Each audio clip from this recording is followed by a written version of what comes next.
খাওয়ান না দিয়ে হালা দিবি, খাওয়ান না দিয়ে হালা দিবি।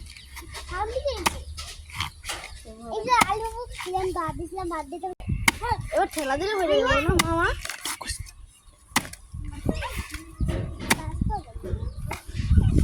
আমি একটা ভালো ছিলাম